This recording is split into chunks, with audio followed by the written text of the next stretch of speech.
Most people believe success is built through effort, planning, and persistence.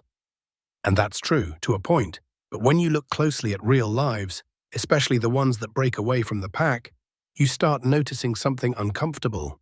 A strange moment, an interruption, a coincidence so small it almost feels insulting to call it important.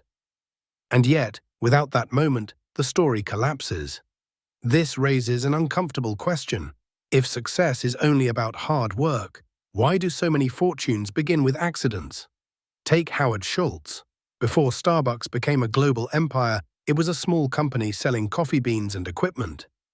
Schultz didn't plan to transform it. He wasn't hunting for a billion-dollar idea, he simply happened to visit Italy. That trip wasn't part of some master plan, it wasn't destiny carved in stone. It was a business visit that could easily have been cancelled. But while in Milan, Schultz noticed something most tourists ignored. Coffee wasn't just a drink. It was a social ritual, a third place between home and work. That observation changed everything. Millions of people visit Italy every year. Very few return to re-engineer American culture.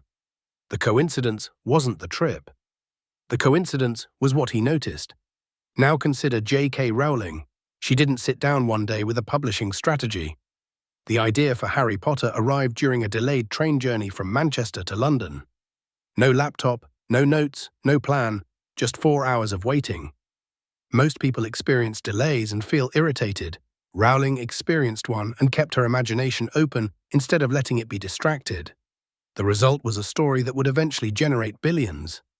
The train delay didn't make her successful, but it created the space where something could enter. That's the first pattern. These moments are not dramatic at the time.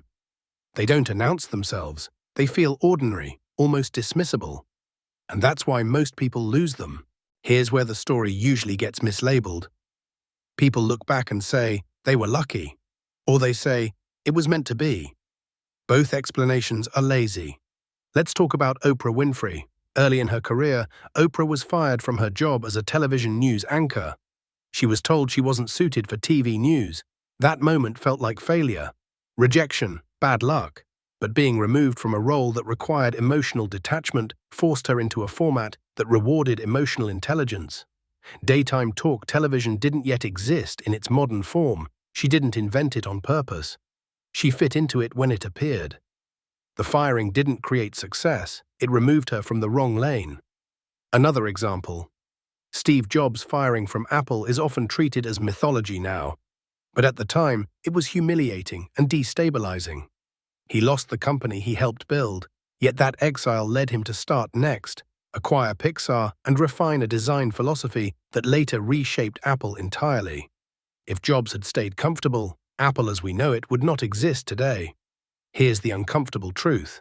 Many of the moments we call bad luck are simply interruptions to an identity that no longer fits. Most people respond by trying to restore the old path as quickly as possible. The people in these stories didn't. They stayed alert, curious, and available. And that's the second pattern. Coincidence doesn't reward effort. It rewards adaptability. Think about this for a moment. What was the last interruption in your life that annoyed you at the time but later made sense? Drop a single word in the comments below that describes it.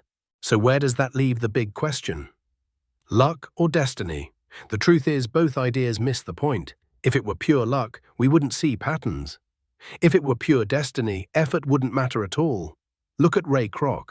He was a struggling milkshake machine salesman well into middle age. Nothing about his life suggested global dominance. Then he happened to meet the McDonald brothers while selling machines. That meeting alone meant nothing. Thousands of salesmen meet business owners every year. What mattered was that Kroc saw something scalable where others saw a small diner. The coincidence was access. The outcome came from interpretation. Or take Sara Blakely. Her idea for Spanx came from cutting the feet off a pair of tights before a party. That's not destiny. That's irritation mixed with curiosity. Millions of people are annoyed by clothing. Very few ask, why doesn't this exist already? Here's the final pattern. These people didn't wait for certainty. They didn't wait for permission. They didn't dismiss small signals. They treated moments as invitations. That's the legacy code distinction. Luck is what people call outcomes they don't understand. Destiny is what people call outcomes they don't want responsibility for. But readiness explains everything. It explains why two people can experience the same moment and walk away with completely different lives. One dismisses it. The other leans in and makes things happen. Maybe life isn't random after all, and maybe it isn't scripted either. Maybe it's responsive. Maybe opportunities are constantly circulating, waiting for someone whose identity matches their frequency.